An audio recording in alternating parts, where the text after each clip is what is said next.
Before Nightmare on Elm Street, there was The Hills Have Eyes, Wes Craven's uh, excellent horror movie about a family who takes the wrong turn and gets in trouble with the wrong crowd, I guess you could say.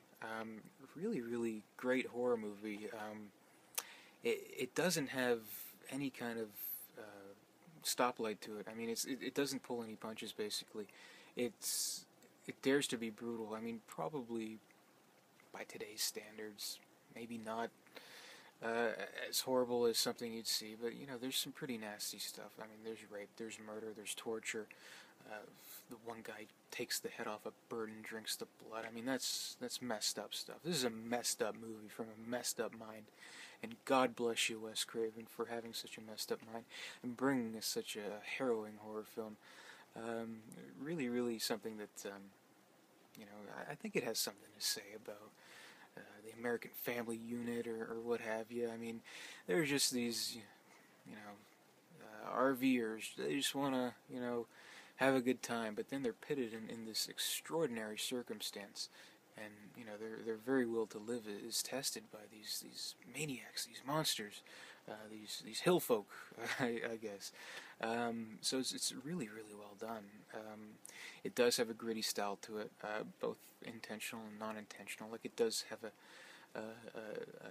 kind of shaky cam docu feel before filmmakers did that on purpose. This is because it's a low budget movie and they had to make every take count, basically. So it's really really on the cheap filmmaking, but done with very kind of a solid sense of professionalism on Wes Craven's part as his writer and director. So I do think that he told the story that he wanted to tell within the confines of filming this movie, and the fact that it is lower budget, it does have the gritty feel to it. It makes you, kind of believe that you are witnessing something real, because the thing is, this isn't Freddy. This isn't a supernatural kind of thing. This is a real, group of these, forgotten people, these hill folk that have decided to torture and kidnap and rape, or in some cases worse, this family who's completely innocent, had nothing to do with anything, no harm to give to anybody, and they're human. I mean, they make the conscious decision to do so. So that's like almost, in some ways at least, it's more scary than something that's supernatural, because it's about human evil nature, I guess. But at the same time, it is about the will to survive. So it's a very wrenching movie. I mean, this is something that's, if you can get into it, if you can really get into it, it's wrenching. I mean, it's stomach churning. It's the kind of horror movie, like, you're done watching it. You need to go outside and get some fresh air and remind yourself that you're alive. So, I mean, I guess that's a compliment. But it's well done. I mean, I gotta say, this is probably, next to anything Nightmare on Elm Street related, probably my favorite Wes Craven film.